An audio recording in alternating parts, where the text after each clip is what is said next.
ॐ नमो भगवते वासुदेवाय। ॐ अज्ञानतिमिरान्धस्य ज्ञानाञ्जनशलाकया चक्षुरुन्मिलितं येन तस्मै श्रीगुरवे नमः। हरे कृष्णा। सब भक्तों का स्वागत है प्रातःकालीन श्रीमद् भागवतम के पाठ में। हम श्रवण कर रहे हैं श्रीमद् भागवतम का चतुर्थ स्कंद। इसके अंतर्गत पुरंजन उपाख्यान में अध्याय 28वां इसकी चर्चा चल रही है। पुरंजन अगले जन्म में वैदर्भी बन गया, यानी विदर्भ राज की पुत्री बन गया और उसका विवाह मलयध्वज से हुआ और फिर आगे जाकर उनसे एक पुत्री और 7 पुत्र भी उत्पन्न हुए और काल के प्रभाव में मलय ध्वज का वानप्रस्थ हुआ, यानी वैखानस आश्रम उन्होंने स्वीकार किया। सारे सांसारिक कलापों को त्याग कर वे वन में तपस्या के लिए चले गए। तो वैदर्भी भी उनके साथ ही चली गई और कुछ समय के पश्चात योग में स्थित होकर भक्ति की पूर्णता को प्राप्त करके मलय ध्वज देह त्याग कर देता है। उसी की चिता पर बैठी हुई यह वैदर्भी अभी स्वयं सती जाने के लिए तैयार है। तभी वहाँ पर आत्मज्ञानी ब्राह्मण आकर अत्यंत मधुर वाणी से उसकी सांत्वना प्रदान करते हुए कुछ कहते हैं। इसी को आज हम श्रवण करेंगे कि मोक्ष का द्वार किस प्रकार से खुलता है। तो यह अनादि ईश्वर पूर्वतर सखा है, यानी जिन भगवान को हमने बहुत लंबे समय से त्याग के रखा है, उनसे हम दूर हो गए हैं, वही भगवान पुनः पुनः हमें आकर दिव्य ज्ञान देते हैं और हमें भौतिक संसार से बचाने का प्रयास करते ही रहते हैं। इस प्रकार से हृदय में स्थित परमात्मा ही द्वा सुपर्णा इस वेदोक्ति के द्वारा कहे गए हैं, जो जीव के सारे कार्यकलापों को, पुरंजन के सारे कार्यकलापों को देखते हैं और उसे दिव्य ज्ञान देने का भी प्रयास करते हैं, लेकिन भ्रमित जीव उनकी ओर ध्यान देता नहीं है। लेकिन कभी ऐसा अवसर आता है कि जब हम परमात्मा के द्वारा दिए गए दिव्य ज्ञान को ठीक से श्रवण करते हैं तो उसका लाभ लेकर हम मोक्ष का द्वार खोल सकते हैं। इसी प्रकार से यह ब्राह्मण अभी उपदेश देंगे। ब्राह्मण उवाच का त्वं कस्यासि को वायं शयानो यस्य शोचसि जनासि किं सखायं मां येनाग्रे विचचरथः। त्वं का, तुम कौन हो, कस्य असि, किसकी पुत्री हो, यस्य शोचसि, जिसके विषय में तुम शोच या शोक कर रही हो, अयम शयानो, यह तो सोया हुआ है, वा कह, यह व्यक्ति कौन है, अग्रे येन विचचरथः सखायम माम जनासि किम, जिसके साथ तुम पहले विचरण किया करती थी, अपने इस पुराने मित्र को, मुझको भी तुम जानती हो क्या।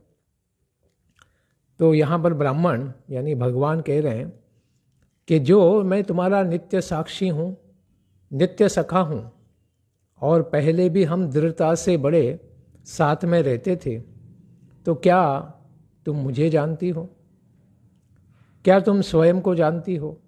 ये जो मरा हुआ व्यक्ति है जिसके लिए शोक किया जा रहा है, क्या तुम इसके बारे में जानती हो, यानी तुम्हें कुछ भी ज्ञान है क्या। इस प्रकार से ब्राह्मण ने पूछा। आगे पूछते हैं, अपि स्मरसि च आत्मानं अविज्ञात सखम सखे हित्वा मां पदमन्विच्छन् भौम भोग रतो गतः।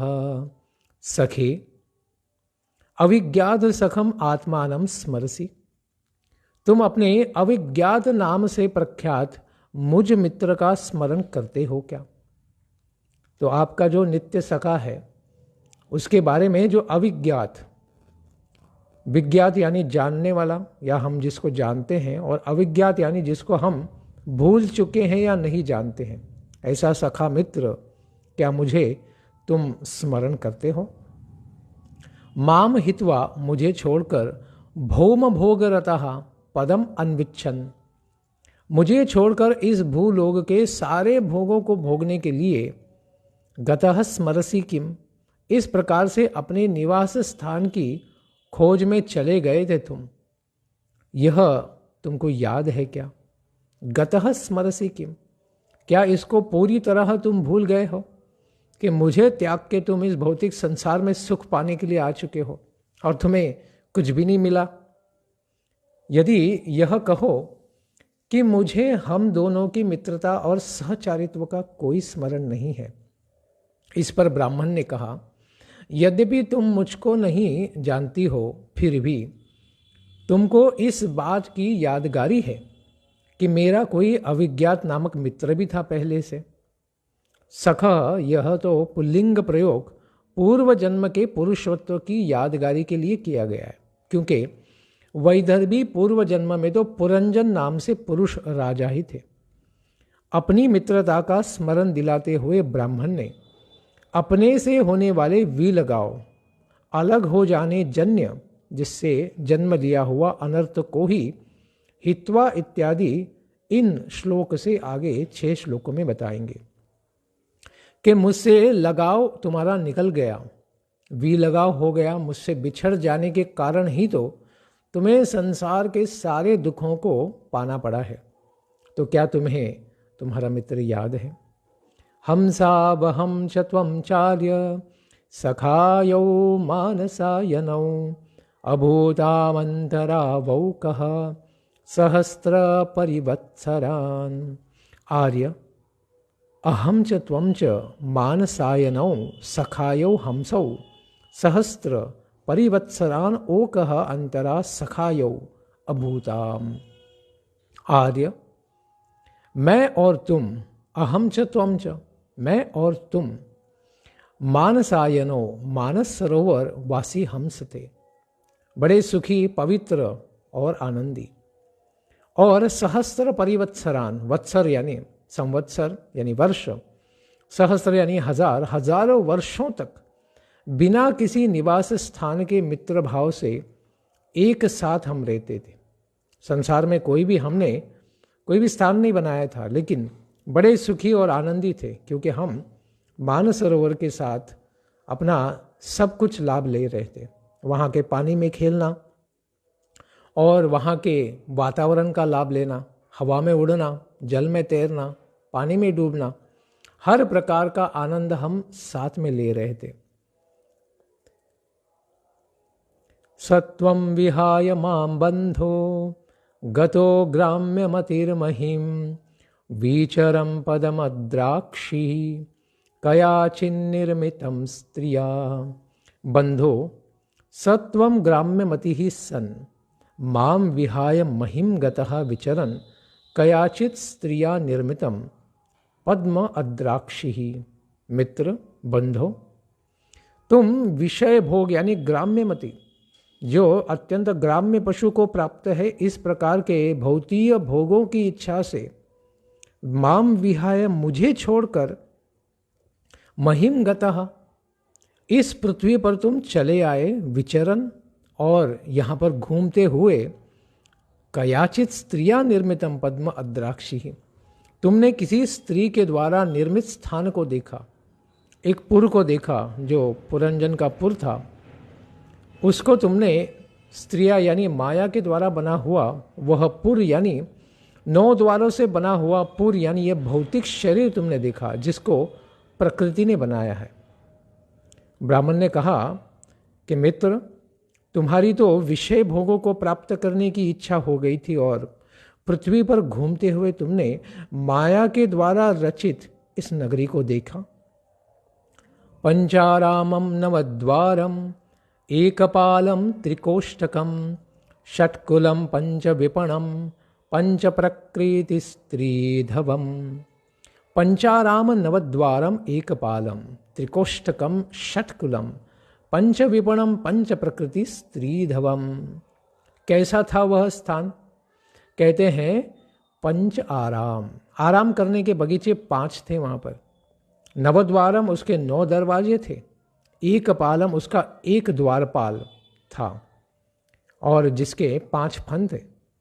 त्रिकोष्ठकम, उसमें 3 परकोटे थे।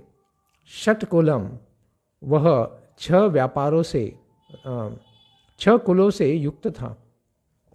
पंच विपणम, व्यापारी और 5 बाजार थे। पंच प्रकृति, और उसकी स्वामिनी स्त्रीधवम, एक ही स्त्री थी। इस प्रकार से उसमें शब्द आदि, शब्द रूप रस गंध, इस प्रकार से 5 विषय रूपी बगीचे थे। 9 इंद्रियों के द्वारा भूत दरवाजे थे। 9 इस शरीर के अंदर जो छिद्र है वे सब। अकेला प्राण जो 5 प्रकार के हुड़, यानी एक सर्प जिसको 5 फन है, तो यह प्राण जिसके 5 उपप्रकार है, यही द्वारपाल था। उसके पृथ्वी, जल और तेज रूपी 3 परकोटे थे। ज्ञानेन्द्रिय तथा मन, इनको साथ में लेकर कुल एक मिलाकर 6 अभिष्ट वस्तु को प्रदान करने वाले व्यापारी थे, जो व्यापार करके अलग अलग विषयों को प्राप्त कराते थे। 5 कर्मेंद्रिया रूपी बाजार थे। कर्मों के जो कार्य हैं उनको करने के लिए वहां पर बाजार थे। 5 महाभूत, पृथ्वी, जल, अग्नि, आकाश, इस प्रकार से 5 महाभूत ये उपादान कारण थे। तथा उस स्थान की स्वामिनी बुद्धि, सात्विकी बुद्धि रूपी स्त्री थी। आगे बताते हैं और क्या था। विपनस्तु क्रिया शक्तिर भूत प्रकृतिरव्यया शक्तयधीशः पुमांस त्वत्र प्रविष्टो नावबुध्यते। विपनस्तु क्रिया शक्ति भूत प्रकृति क्षया शक्त्य धीशः अत्र प्रविष्टः पुमान नावबुध्यते। क्रिया शक्ति रूप 5 कर्मेंद्रियां 5 बाजार थे, कभी भी क्षीण न होने वाली। इस प्रकार से ये 5 महाभूत तत्व थे, यह उपादान कारक थे और बुद्धि शक्ति ही उसकी स्वामिनी थी। शक्त्यधीशः, शक्ति अधीशः, उस पुरी में प्रवेश करने वाला पुरुष अत्र प्रविष्टः पुमान, पुमान यानी पुरुष, शून्य हो जाता है। न अवबुध्यते, यानी उसे कुछ भी ज्ञान नहीं बच जाता है, क्योंकि वह अपने स्वरूप का ज्ञान खो देता है, उससे रहित हो जाता है। क्योंकि यह पुर माया शक्ति से बना हुआ है, वह बुद्धि के द्वारा और बाकी तत्वों के द्वारा पूरी तरीके से घिर जाने के कारण बद्ध हो जाता है, उसे किसी भी प्रकार का दर्शन नहीं हो पाता है। तस्मिन् स्वं रामया स्पृष्टो रममानो श्रित स्मृति तत्संगादिदृशिं प्राप्तो दशां पापी यसिं प्रभो। तस्मिन् रामया स्पृष्टः त्वं रममाणः अश्रुत स्मृति। हे प्रभो, तत्संगात् त्वं ईदृशीं पापी यसिं दशा प्राप्तः। तस्मिन् रमया या रामया, उस नगरी में, उस नगरी की स्वामिनी जो बुद्धि देवी थी, उसके द्वारा अभिभूत होकर उसके साथ रमण करते हुए तुम अपने आप के स्वरूप को, ब्रह्मत्व को भूल गए कि तुम एक आध्यात्मिक जीव हो, तुम आत्मा हो। इस अपने आध्यात्मिक स्वभाव को तुम परिपूर्ण रूपेण भूल गए थे। हे प्रभो, उसकी संगति से तुम्हारी यह क्या दुर्दशा हो गई है। ईदृशी पापी यसी, अत्यंत पापपूर्ण कार्यों में लगने के कारण यह यसीम दशा प्राप्त, कैसी दशा हो गई तुम्हारी। पहले तो तुमने पुरुष शरीर पाया, उसके बाद अब तुम स्त्री शरीर को पाए, और अभी अपने पति के साथ तुम सती होने भी निकले हो। न त्वं विदर्भ दुहिता नायं वीरः सुरतवः न पतिस्त्वं पुरंजन्या रुद्धो नवमुखे यया त्वं विदर्भ दुहिता न अयम वीरः तव सूरित न। कहते हैं कि तुम न तो विदर्भ राजा की पुत्री वैदर्भी हो, नहीं हो, और नहीं यह वीर अयम वीरः जो यहाँ पर सोया पड़ा है, जिसका देह त्याग हो गया है, यह मलय ध्वज तुम्हारा पति ऐसा तुम्हें लग रहा है, यह वीर तुम्हारा सुहृद नहीं है, यह तुम्हारा प्रिय सखा भी नहीं है। यया नव मुखे रुद्धः जिसके मुख में तुमको नवद्वार के नगर में बंद किया गया था, उस पुरंजन्यापति ही त्वम नः, उस पुरंजनी नामक जो तुम्हारी पत्नी थी उसके भी तुम कभी पति नहीं थे। तुम किसी भी प्रकार से इन भौतिक तत्वों से तुम्हारा कोई भी संबंध नहीं था। इस प्रकार से वे तत्वज्ञानी ब्राह्मण भगवान 4 श्लोकों में तत्वों का उपदेश करते हैं। सूरित शब्द का अर्थ यहाँ पर पति के रूप में लेना है कि यह जो मरा पड़ा है यह तुम्हारा पति नहीं है, और न ही पूर्व जन्म में उस परंजनी के तुम पति थे। इस प्रकार से तुम्हारा इस संसार से किसी का कुछ भी संबंध नहीं है। सब कुछ क्षणिक और माया से ही निर्मित था। माया ईशा मया सृष्टा यत् पुमांसं स्त्रियं सतिं मन्यसे नो भयं यद्वै हंसौ पश्यावयोर्गतिम्।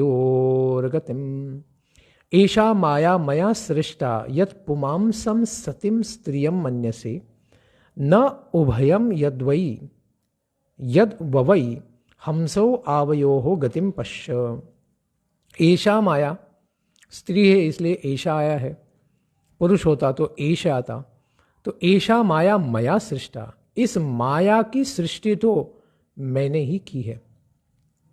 उसी के द्वारा मोहित होकर पहले तुम अपने आप को क्या मानते थे? पुंसाम, पुरुष मानते थे, और अभी उसी माया से प्रभावित होकर तुम स्वयं को एक प्रज्ञ पतिव्रता स्त्री मान रहे हो। न तुम पुरुष हो न इस संसार की स्त्री हो, न उभयम, दोनों भी नहीं हो। हम दोनों तो क्या है? हम सौ, हम दोनों ही हंस हैं, पवित्र हैं, किसी भी प्रकार के पाप और मल से सर्वथा मुक्त हैं। हम राजा वास्तविक स्वरूप हैं, उसका तुम अनुभव करो। तो वास्तविक कौन है? तो भगवान ही वास्तविक है, और उनके संपर्क में जीव भी अपने वास्तविक स्वरूप को जान लेगा, उसका दर्शन कर लेगा। इसीलिए कहा है, पूर्व जन्म में जो तुम अपने आप को पुरुष मान रहे थे और इस जन्म में तुम स्वयं को एक श्रेष्ठ पत्नी मान रहे हो, यह दोनों भी माया के कारण ही हो रहा है। तुम इन दोनों में से कोई भी नहीं हो, क्योंकि हम दोनों ही शुद्ध हमसे हैं और हमारा इस संसार से कोई संबंध नहीं। हम दोनों का जो दिव्य स्वरूप है उसे तुम स्मरण करो, उसे मैं बतलाने वाला हूं कि हमारा क्या स्वरूप है। अहम भवान्न चान्यस्त्वं त्वमेवाहं विचक्ष्वभो न नौ पश्यन्ति कवयश् ध्रियं जातु मनागपि। अहम भवान त्वं च अन्यः न भो त्वमेव अहं विचक्ष्व कवयः नौ जातु मनागपि छिद्रम न पश्यन्ति। मित्र ब्राह्मण कहता है कि जो मैं हूँ वही तुम्हारा भी स्वभाव है। अहम भवाम त्वं च अन्यः न भो, और तुम मुझसे भिन्न नहीं हो, क्योंकि तुम मेरे ही सखा हो, मित्र हो। त्वमेव अहम विचक्ष्व, इस प्रकार से तुम अपने आप को मेरी तरह ही आध्यात्मिक समझो, मुक्त समझो। कवयः नौ जातु मनागपि छिद्रम न पश्यन्ति। इसीलिए इस प्रकार विचार पूर्वक देखो। ज्ञानी पुरुष हम दोनों में थोड़ा सा भी अंतर नहीं देखते, क्योंकि हम दोनों भी आध्यात्मिक हैं, माया से मुक्त हैं, गुणों से परे हैं, गुणातीत है, निर्गुण है। इस प्रकार से हम दोनों ही आध्यात्मिक जगत के वासी हैं, और हमारा इस संसार से और संसार की किसी भी वस्तु से कोई भी लाभ नहीं है, संबंध नहीं है।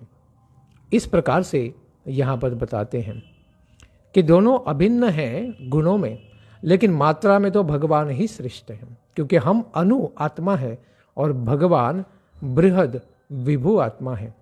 हम आत्मा है तो भगवान परमात्मा है, लेकिन दोनों ही आध्यात्मिक हैं, दोनों का ही स्वरूप बड़ा दिव्य है।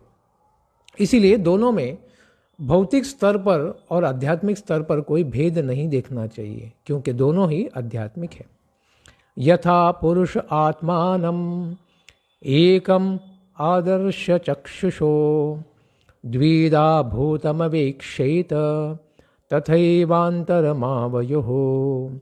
यथा पुरुष एकम आत्मानम आदर्श चक्षुषो द्विधा भूतम अवेक्षेत तथैव आवयोः अंतरम। जैसे कोई पुरुष अपनी एक ही आत्मा को क्या करता है, आदर्श यानी दर्पण में और नेत्र में देखकर भिन्न भिन्न मानता है कि हम एक शरीर है, और दर्पण में, जिसको आदर्श भी कहते हैं, उस आईने में देखकर हमें लगता है कि ये कोई और व्यक्ति है, तो यह भावना ही माया है।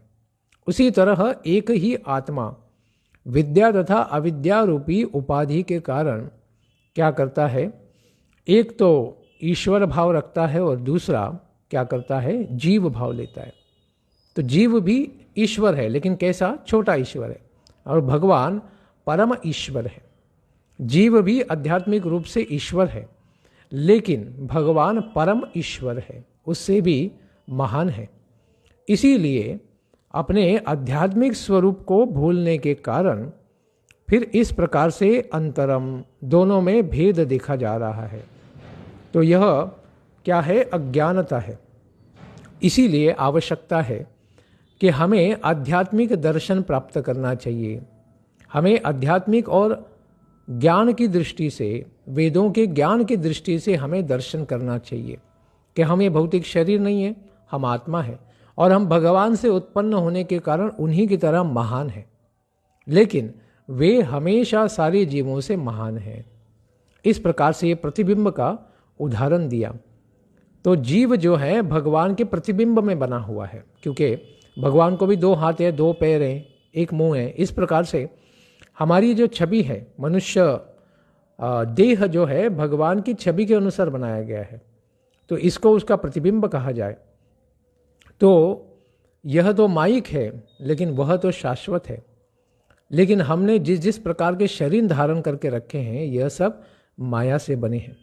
लेकिन जब हम मुक्त अवस्था में अपने आत्मा को स्वयं का दर्शन करेंगे, तब हम जानेंगे कि भगवान की तरह ही हम भी आध्यात्मिक हैं।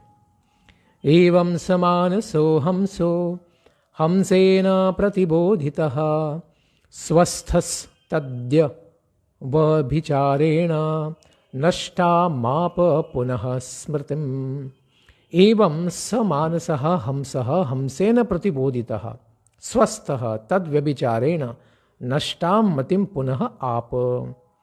इस प्रकार से एवं वह मानसरोवर का हंस उस हंस के द्वारा उपदिष्ट होकर अपने स्वरूप में स्थित हो गया, यानी वह समझ गया कि अरे हाँ, हम भौतिक जीव नहीं हैं, हम भी आध्यात्मिक आत्मा हैं, और हम भी उस मानसरोवर के हंस की तरह ही बड़े पवित्र हैं।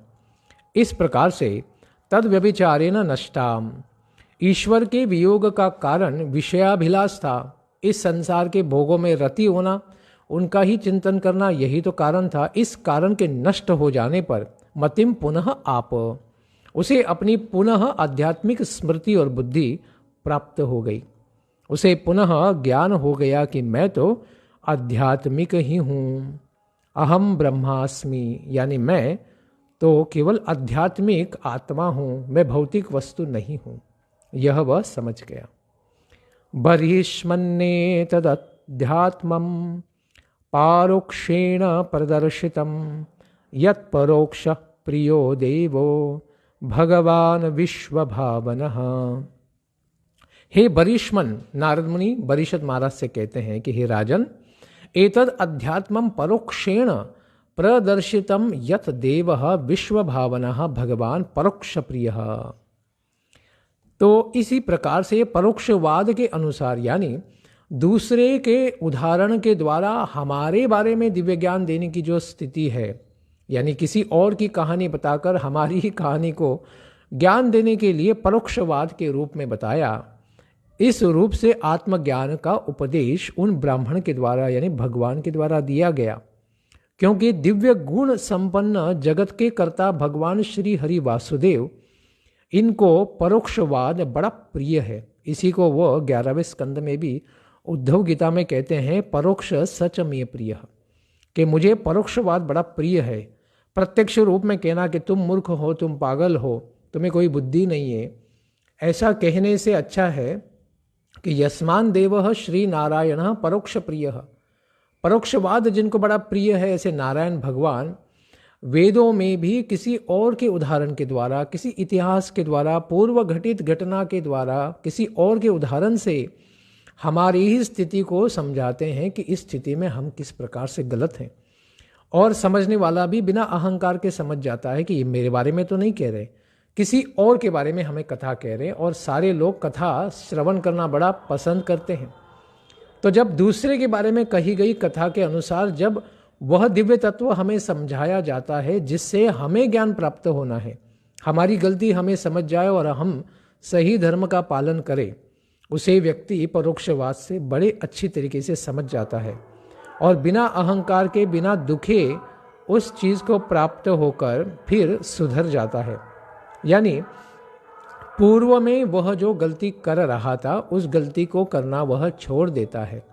इस प्रकार से बड़ा लाभ है परोक्षवाद। इसीलिए हम शास्त्रों में, वेदों में, पुराणों में सर्वत्र इस परोक्षवाद को ही देखते हैं कि हम किसी और के उदाहरण के द्वारा बड़ी सरलता से इसको समझते हैं। इसीलिए नारद मुनि ने प्रत्यक्ष रूप से यहाँ पर बरीशत महाराज को ये नहीं कहा कि तुम कर्मकांड में फंसकर बड़े पापी हो रहे हो, तुम्हें ये सब पाप छोड़ देना चाहिए। तो उसके लिए उन्होंने अलग एक इतिहास पुरंजन का उपाख्यान सुनाया, जिसके द्वारा वह राजा समझ जाए कि वो उसकी गलती क्या है।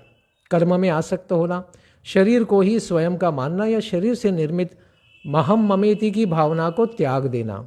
इस प्रकार से जब बताया तब बरीशमत महाराज को बड़ा इसका लाभ होगा। इसको हम अगले अध्याय में श्रवण करेंगे। इसीलिए बरीशमात यानी बरीशत महाराज को यह केवल कथा के रूप में बताया गया। इस प्रकार की होने वाली बुद्धि को वारण किए हैं।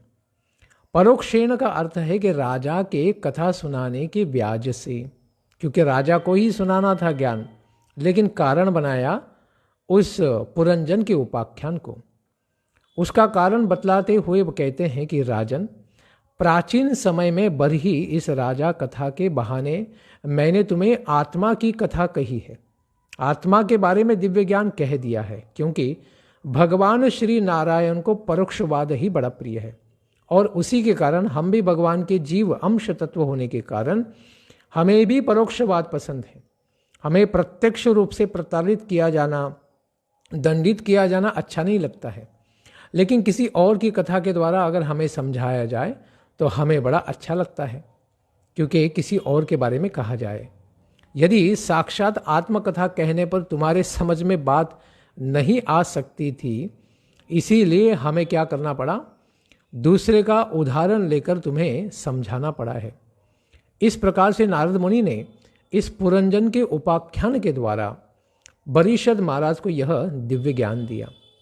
तो इस प्रकार से 28वां अध्याय समापन होता है। अभी हम सुनेंगे कि इस पुरंजन के उपाख्यान का तात्पर्य क्या है, इसका अर्थ क्या है, जिसको हमने साथ साथ में श्रवण किया है, लेकिन अभी उसका उपसंहार करने से पहले उस तात्पर्य को नारद मुनि स्पष्ट रूप से कहेंगे। अध्याय 29वां, पुरंजन उपाख्यान का तात्पर्य। प्राचीन बर्हिर उवाच। इतना दिव्य उपाख्यान श्रवण करने के पश्चात बरीशद महाराज नारद मुनि जी से कहते हैं, भगवंस्ते वचोस्माभीर न सम्यग अवगम्यते कवयस्तद विजानन्ति न वयम कर्म मोहितः। इतना बड़ा उपाख्यान सुनने के पश्चात प्राचीन बरीशद महाराज बड़े ज्ञानी नहीं थे। भगवान के ऊपर, शास्त्रों के ऊपर, आचार्य के ऊपर उनका बड़ा श्रद्धा भाव था, लेकिन इतने गुह्य तरीके से कहे गए इस उपाख्यान को वे समझ नहीं पाए थे। इसीलिए कहते हैं भगवम ते, कि हे भगवान नारद मुनि, वचः अस्माभि सम्यक न अवगम्यते, आपकी यह जो दिव्य वाणी बड़ी गुह्य थी, वेदों के जैसी, तो सम्यक रूपेण परिपूर्ण रूपेण मैं इसको न अवगम्यते, ठीक से मैं समझ नहीं पाया हूं। तत्कवयः विजानन्ति, उसको तो विवेकी जन और ज्ञानी जन तो समझ सकते हैं। कर्म मोहितः वयम नः, मेरे जैसा कर्मों से मोहित, पापों से मोहित व्यक्ति इसको सरलता से नहीं समझ सकता है। इस प्रकार से उन्होंने अपनी अपूर्णता को अपने गुरु नारद मुनि जी के सामने रखा। तो नारद मुनि जी अपने इस उपाख्यान को न समझने वाले अपने शिष्य के प्रति बड़े कृपालु हो गए, बड़ी उनको करुणा आई। और फिर वो क्या कहते हैं, नारद उवाच पूरुषं पुरंजनम विद्यात् यद्यवनत्यात्मनः पुरम् एकदवित्रीचतुष्पादं बहुपादमपादकम्। पुरंजनम पुरुषम पुरंजनम विद्यात् यत् यवनतया आत्मानः पुरम् एकदवित्रीचतुष्पादं बहुपादम अपादकम पुरम व्यनक्ति। कहते हैं नारद मुनि कि पुरुष को ही पुरंजन कहा गया है। पुरुष यानी आत्मा, आत्मा को ही यहाँ पर पुरंजन के रूप में कथा में कहा गया, जो अपने लिए एक पैर वाले, दो पैर वाले, तीन पैर वाले, चार पैर वाले, अनेक पैर वाले या फिर पैर से रहित शरीर रूपी नगर को बना लेता है। तो संसार में हमने एक पैर वाले यानी वृक्ष, दो पैर वाले, कभी कभी एक वृक्ष को दो जड़ भी हो सकते हैं, और दो पैर वाले मनुष्य और आदि जीव भी होते हैं, तीन पैर वाले भी जीव होते हैं, चार पैर वाले तो बहुत सारे होते हैं, और अनेक सहस्त्रपाद जैसे अनेक जीव होते हैं जिनको बहुत सारे होते हैं, और अपाद जिनके पैर ही नहीं होते हैं, उस प्रकार से भी जीव होते हैं, जिस प्रकार से अमीबा वगैरह। तो इस प्रकार से आत्मा जो है इस संसार में अनेक प्रकार के देहों को धारण कर लेती है। यो विज्ञाता ऋतस्तस्य पुरुषस्य सखेश्वरः यन्न विज्ञायते पुंभीर नामभिर्वा क्रिया गुणैः। तस्य पुरुषस्य, उस आत्मा का, उस पुरुष का, यह अविज्ञातः रतः सखा ईश्वरः, उस आत्मा का जो अज्ञात ईश्वर, एक बंधु, एक सखा, अत्यंत हृदय से हृदय वाला एक मित्र है, वही परमात्मा है। यत पुंभिः नामभिः वा क्रिया गुणैः न विज्ञायते, वह जीवों के द्वारा किसी भी प्रकार के नाम, गुण अथवा क्रिया के द्वारा नहीं जाना जा सकता। क्यों? क्योंकि जीव जो है वो क्रिया या गुण करेगा, वह तो संसार के तीन गुणों में करेगा, सत्व, रज और तमोगुण के द्वारा करेगा। लेकिन भगवान तो तीनों गुणे से परे हैं, सत्वगुण, रजोगुण और तमोगुण, तीनों गुणों से परे ऐसे भगवान जो गुणातीत है, निर्गुण है, उनको हम इन गुणों के द्वारा कैसे समझ सकते?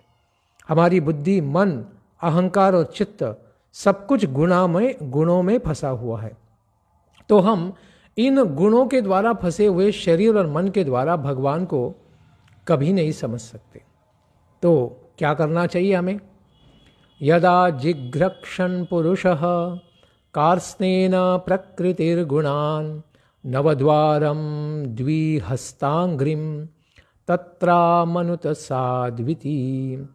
यदा पुरुषः कार्त्स्नेन प्रकृतेः गुणान् जिघृक्षन् तत्र नवद्वारं द्विहस्तांघ्रि साधु इति अमनुत।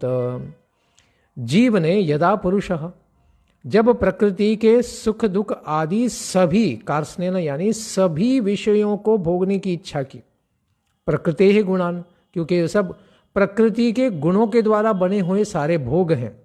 स्वर्ग में जाके भोग कर लो, वहाँ देखो, पृथ्वी के ऊपर भोग करो, नीचे के पाताल लोगों में जाकर भोग करने का प्रयास करो, सब जगह जाकर अनेक अनेक प्रकार के विषय भोगों में हमने मति लगाई कि जापान में उस प्रकार के कीड़े खाते हैं, चाइना में उस प्रकार के कीड़े खाते हैं। सब प्रकार के स्थानों में जाकर उन प्रकार के कीड़ों को खा के देखो, अलग अलग योनियों में जाके भोग काम वासनाओं को करके देखो, तो वह सभी शरीरों में से उसने 2 हाथ तथा 2 पैर वाले तथा 9 द्वार वाले मनुष्य के ही शरीर को सबसे अच्छा, साधु इति, अच्छा समझा।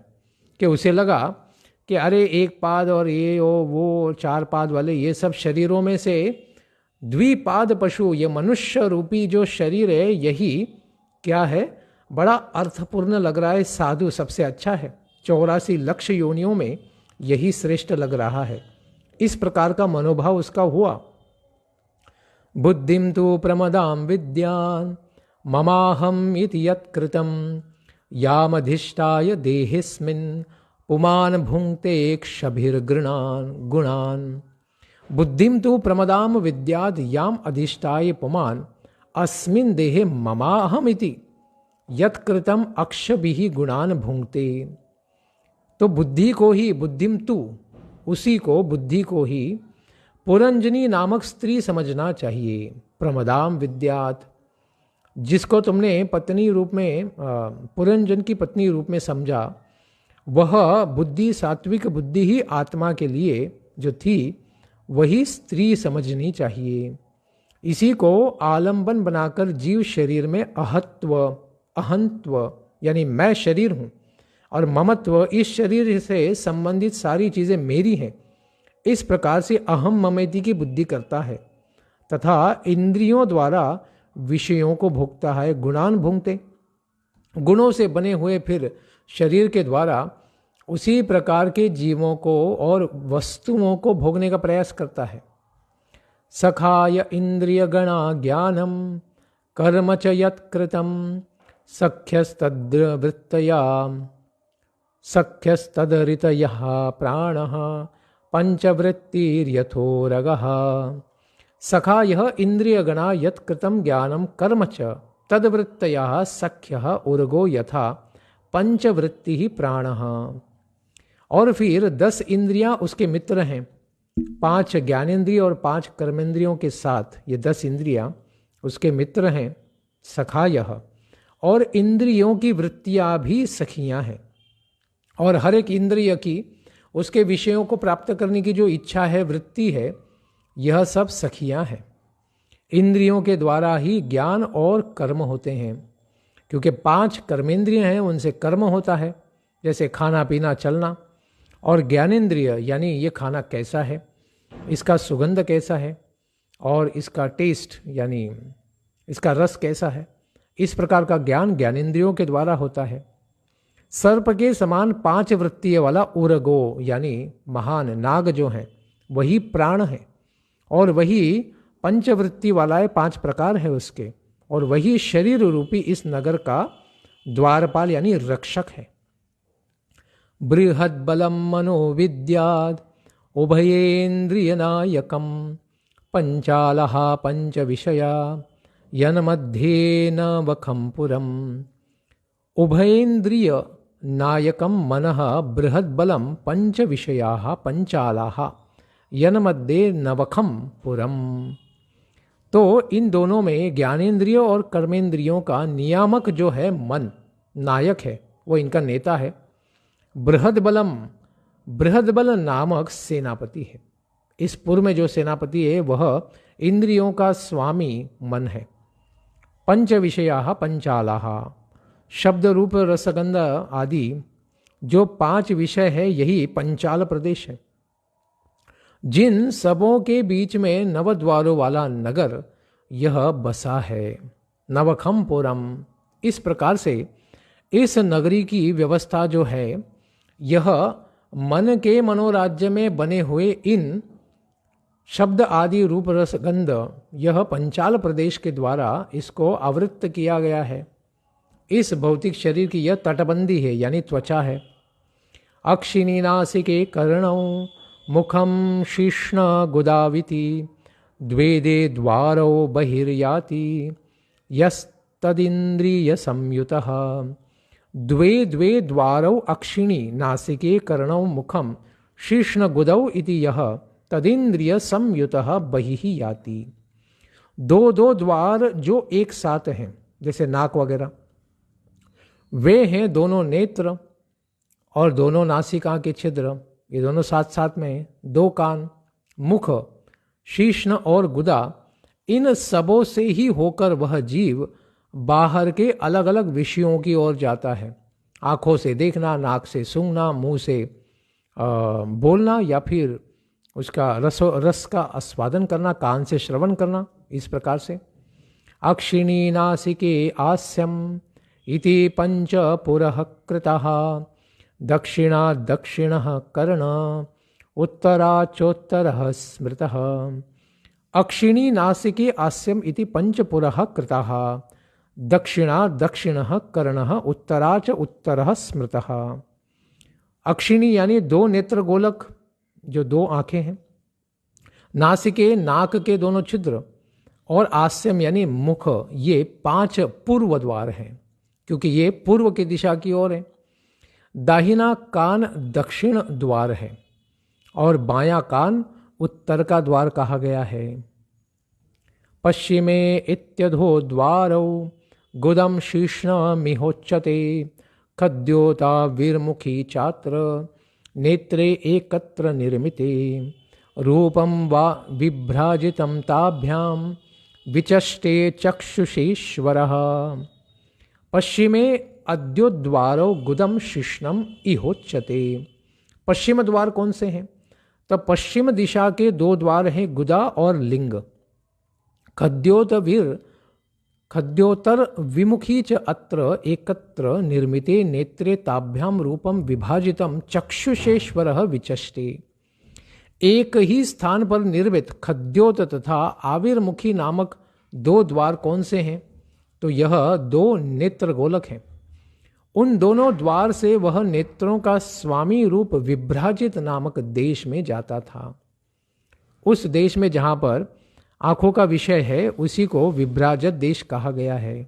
यानी चीज़ों को देखने के लिए जाता था, अलग अलग सिनेमा देखना, ये देखना, नगर देखना, पुर देखने जाना, बगीचा देखने जाना, इस प्रकार से। नलिनी नालिनी नासे गंधः सौरभ उच्यते, घ्राणो वधुतो मुख्यास्यम वीपणो वाग्र सद्विद्रसः। नलिनी नालिनी नासे गंधः सौरभ उच्यते। जो 2 कहे गए नलिनी और नालिनी, यह दोनों नाक के 2 छिद्र हैं। घ्राण अवधूतम मुख्यास्यम वाक रसवित रसः। नासिका का विषय ही सौरभ देश है। सौरभ देश कौनता है? तो नाक के द्वारा विविध सुगंध, अच्छे अच्छे अत्तर हों, इत्र हों या फूल हों, इनका सुगंध लेना। घ्राणेन्द्रिय ही अवधूत नामक मित्र है, और घ्राण का इंद्रिय यानी अंतेन्द्रिय नाक, वही अवधूत नाम का मित्र है पुरंजन का। मुख ही मुख्य नामक द्वार है, और उसमें रहने वाली वागिंद्रिय यानी बोलने की शक्ति का इंद्रिय ही विपण और रसनेन्द्रिय रसवित नामक मित्र हैं। तो रसवित मित्र के द्वारा क्या है, रस का आस्वादन किया जाएगा, और वागिंद्रिय के द्वारा क्या किया जाएगा, विपण यानी व्यापार, यानी कौन सा बाजार। तो कहते हैं हमने कुछ कहा तो आपने कुछ कहा, तो कोई एक चीज़ कह रहा है तो दूसरे से हम कुछ सुन के और चीज़ कह रहे हैं, तो यह व्यापार है। व्यापार है कि हम अपनी कथा कहें और वो अपनी कथा कहें, यही जीवों के अंदर का व्यापार है। परस्पर मिलन यानी बातें करना। आपनो व्यवहारोत्र चित्रमंधो बहुदनम, पितृहूर दक्षिणः कर्ण, उत्तरो देवहूः स्मृतः। अत्र व्यवहारः आपणः चित्रमंधो बहुदनम, दक्षिणः कर्ण पितृहूः, उत्तरः कर्ण देवहूः स्मृतः। यहाँ पर जो व्यापार कहा गया है, वाणी का व्यापार, इस व्यापार को ही इस पुर के अंदर का बाजार कहा गया है, और तरह तरह के अन्न को बहुदन कहा गया है। दाहिने कान को पितृहूहु कहा गया है, और बाएं कान को देवहूहु कहा गया है, क्योंकि जो आहुतियां हैं उनके मंत्र पितृओं के लिए दाहिने कान में और देवों के लिए बाएं कान में सुने जाते हैं। प्रवृत्तम च निवृत्तम च शास्त्रम पंचाल सद्नितम, पितृयानम देवयानम श्रोत्राश्रुतधराद् व्रजेत् प्रवृत्तं च निवृत्तं च शास्त्रं पंचाल सद्नितम श्रुतधरात् श्रोत्रात् पितृपाणम देवयानम व्रजेत। प्रवृत्ति शास्त्र यानी इस संसार में ही बने रहना, शारीरिक भोग और सांसारिक चीजों में ही बने रहना, इसी को प्रवृत्ति शास्त्र कहते हैं। यानी इसी संसार में सुखी रहो, कहीं जाना नहीं है। और निवृत्ति शास्त्र यानी इस संसार में कोई सुख नहीं है, इस संसार से परे जाना चाहिए, आध्यात्मिक संसार में जाना चाहिए, यह है निवृत्ति शास्त्र। इसी को ही पंचाल नामक देश कहा गया है। कानों से सुनकर वह पुरंजन पितृहु और देवहु नामक देशों को जाता था। तो शास्त्रों के वचन कान के द्वारा सुने जाते हैं, सारे मंत्रों को, गीतों को, स्तोत्रों को कान के द्वारा सुनते हैं, और इनको सुनने से हम देवता और पितरों को प्रसन्न कर भी सकते हैं। और फिर उसके पश्चात पश्चिमी द्वार के बारे में कहते हैं, आसुरी मेढ्रम अर्वाग्वा द्वार व्यवायो ग्रामीणाम रतिः उपस्थो दुर्मदः प्रोक्तो निर्रतिर्गूद उच्यते। मेढ्रम आसुरी अर्वाक द्वा व्यवायः ग्राम्याम रतिः उपस्थः दुर्मदः प्रोक्तः निर्रतिः गूद उच्यते। लिंग ही आसुरी नामक पश्चिम द्वार है। स्त्री प्रसंग यानी स्त्री के साथ संग करना ही ग्रामक नाम का देश है।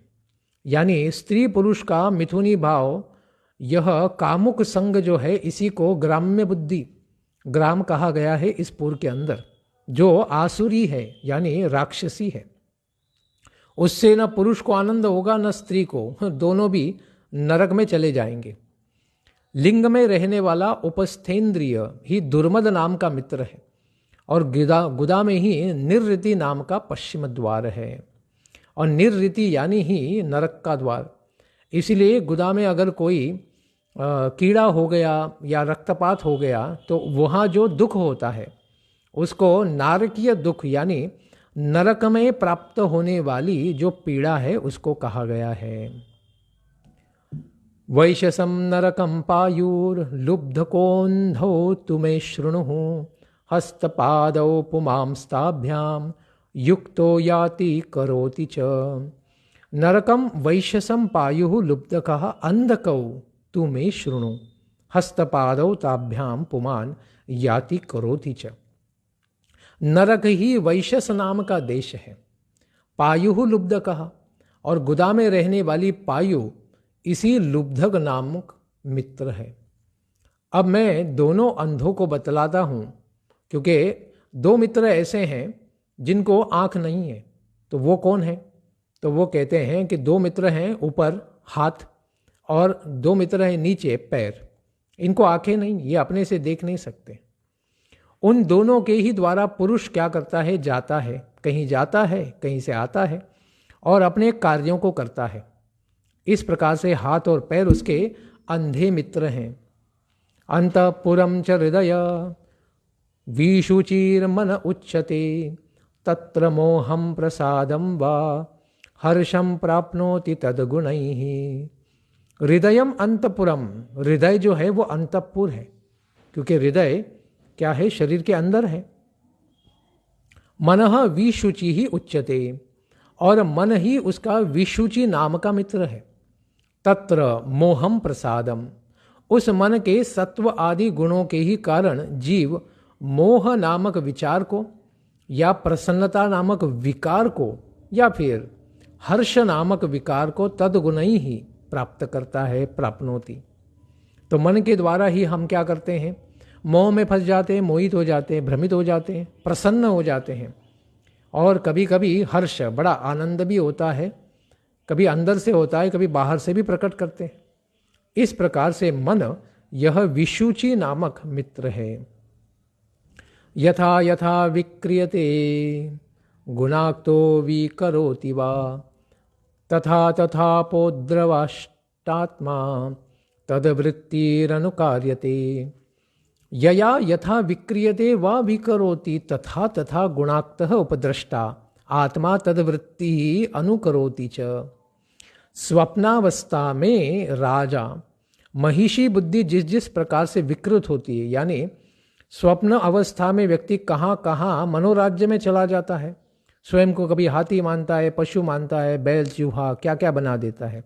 यह सब क्या है? बुद्धि की विकृतियां हैं। तथा जागृत अवस्था में जब जागते हैं तो उस प्रकार से भी कभी कभी हम बाधित होकर भ्रमित हो जाते हैं, वह भी विकृति है। बुद्धि के उन गुणों से लिप्त होने वाला जीव उसकी वृत्तियों का वैसे ही अनुकरण करता है कि मैं ये ऐसा हूं, मैं वैसा हूं, इस प्रकार से भ्रमित हो जाता है। यद्यपि यह जीव उन सबों का निर्विकार उपद्रष्टा यानी साक्षी मात्र है। वो उसको किसी भी प्रकार से अपने मन, बुद्धि और इंद्रियों से कोई संबंध नहीं है, पुरुष का यानी पुरंजन का। केवल वो मान रहा है कि मैं ये शरीर हूं। एक्चुअली सही में देखा जाए तो वह निर्विकार उपद्रष्टा केवल साक्षी है, देख रहा है, उसे कुछ नहीं हो रहा है, शरीर को हो रहा है, लेकिन वह शरीर को मानता है कि मैं शरीर हूं, इसीलिए मानो उसे दुख हो रहा है। तो यह सब भ्रम की अवस्था है। हम आत्मा भी केवल क्या है, इस शरीर में क्या हो रहा है उसका साक्षी है, उसका इस शरीर से कोई भी संबंध नहीं। शरीर दुखी होने से उसे दुखी होने की आवश्यकता नहीं है। अभी देह क्या है इसको बताएंगे। देहो रथस्त्विन्द्रियाश्वः संवत्सरयो गतिः द्विकर्म चक्र स्त्री गुण ध्वजः पंचासु बंधुरः। देह रथः, देह जो है वह रथ है। इंद्रियश्वः, इंद्रियां जो हैं इस रथ के साथ बांधे गए घोड़े हैं। संवत्सरयः अगतिः, संवत्सर यानी एक वर्ष 365 वाला दिन ही उसका वेग है उस रथ का। द्विकर्म चक्र, और वह जो रथ है देह का, दो पहियों के चक्रों के द्वारा आगे बढ़ता है, तो वह है उसके कर्म। एक है पाप कर्म और एक है पुण्य कर्म। पुण्य कर्म यानी शास्त्रों के आदेशों अनुसार कर्म करना, और पाप कर्म है जो शास्त्रों के विरोधी, उनके नियमों को तोड़कर कुछ तो कर्म कर देना। त्रिगुण ध्वजः, और फिर इसे 3 प्रकार की ध्वजाएं हैं ऊपर शिखर के ऊपर, वो है सत्व, रज और तमोगुण। पंच सुबंधरः, और 5 प्रकार के प्राण ही उसके डोरियां हैं, जिन प्राणों के द्वारा बुद्धि जो चालक है, वो आगे बताया जाएगा। तो चालक के द्वारा, मन के द्वारा, उन लगामों के द्वारा, उन डोरियों के द्वारा, उन प्रकार के जो अश्व हैं, इंद्रियाएं हैं, घोड़े हैं, उनको बांधा गया है, पकड़ के रखा गया है। मनोरश्मिर बुद्धिसूतो ऋन्नीडो द्वंद्वकूबरः पंचेन्द्रियार्थ प्रक्षेपः सप्तधातु वरूथकः मनः रश्मिः। तो मन जो है वो लगाम है, रश्मि है, वह क्या कर रही है, उन घोड़ों को बांध के रखती है। बुद्धि ही सूतः, और सारथी कौन है उस रथ का? उस रथ का सारथी है बुद्धि, क्योंकि बुद्धि के द्वारा मन को कहा जा रहा है, जो मन को पकड़ा गया है यानी लगाम को, और उस मन के द्वारा इंद्रिय यानी घोड़ों को नियंत्रित किया जाता है। और फिर ऋत नीडः, और हृदय क्या है? हृदय जो है उस रथ के अंदर बैठने का स्थान है, सीट है। द्वंद्व कुबरः, इंद्रियों के 5 शब्दादि विषय ही उसके आयुध हैं। वहां पर शस्त्र अस्त्र क्या है? तो कहते हैं कि पंचेंद्रिय, जिन इंद्रियों के द्वारा हम दूसरों को आहूत करते हैं, आघात लगाते हैं, जैसे शब्द देकर किसी को सुख दुख देते हैं, गालियाँ भी दे सकते हैं, तो इसे प्रक्षेप किया जाता है। और सप्त धातु बरूथकः, और 7 जो शरीर के अंदर धातु हैं, जैसे पचाया गया अन्न, रक्त, मांस, हड्डी, और उसके अंदर धातु और वीर्य, यह उसके आवरण हैं, यानी उनकी क्या है, मांसपेशियों को बांधने वाली, हड्डियों को, आत्मा को पकड़ के रखने वाले ये सब आवरण तत्व हैं। आकुतिर्विक्रमो बाह्यो मृग तृष्णां प्रधावति एकादशेन्द्रिय चमुः पंचसूना विनोदकृत संवत्सरश्चंड वेगः कालो येनोपलक्षितः आकुति ही बाध्यो विक्रम मृगतृष्णाम प्रधावती एकादशेन्द्रिय चमुहु पंचसूना विनोदकृत। तो 5 कर्मेंद्रियां ही उसकी 5 प्रकार की बाह्य वृत्ति हैं। कर्मेंद्रिय यानी कर्म करने वाली वृत्तियां, हाथ पैर गुदा और लिंग इस प्रकार से, और वाचा, ये कर्मेंद्रियां हैं। इनके द्वारा ही हम बहिर्गमन करते हैं, शरीर के द्वारा दूसरे कुछ कार्य किए जाते हैं बाहर जाकर। और फिर इस शरीर रूप रथ पर चढ़कर रथी यानी इसका सवारी कौन है, इस रथ के ऊपर सवार होकर कौन आगे बढ़ता है, तो यही पुरुष यानी जीवात्मा है, आत्मा है। मृग तृष्णा के समान मिथ्या विषयों की ओर वह दौड़ता जा रहा है। पूरे रथ को लेकर मृग यानी पशुओं के पीछे उनका वध करने के लिए, उनके पीछे पीछे अपनी काम वासनाओं को तृप्त करने के लिए इस भौतिक संसार में सर्वत्र भाग रहा है। 84 लक्ष योनियों को अनेक अनेक प्रकार के रथ लेकर भाग रहा है। 11 इंद्रियां ही उसकी सेना है। तो कहते हैं इनकी सेना कौन सी है, तो कहते हैं 5 कर्मेंद्रिय, 5 ज्ञानेंद्रिय और मन, यही इनकी सेना है। इस प्रकार से विभिन्न विषयों का अन्यायपूर्वक ग्रहण करना ही उसका आखेट है। आखेट यानी अलग अलग पक्षियों को जाकर मारना, पंछियों को और पशुओं को मारना, यही उसका आखेट है, यानी हंटिंग है। इस प्रकार से सबके पीछे वह इस संसार में भोग करने के लिए भागता जा रहा है। इस प्रकार से उसके ऊपर फिर कभी तो चंडवेग का आक्रमण हुआ था, तो वो चंडवेग क्या है, और फिर वो यवनेश्वर क्या है, और वो जरा क्या है, इसके बारे में यह ब्राह्मण देवता बताएंगे। वैदर्भी को यह दिव्य ज्ञान जिसको हम श्रवण करेंगे कल के प्रातःकालीन सत्र में। धन्यवाद। हरे कृष्णा। ग्रंथराज श्रीमद् भागवतम की जय। पुरंजन उपाख्यान की जय।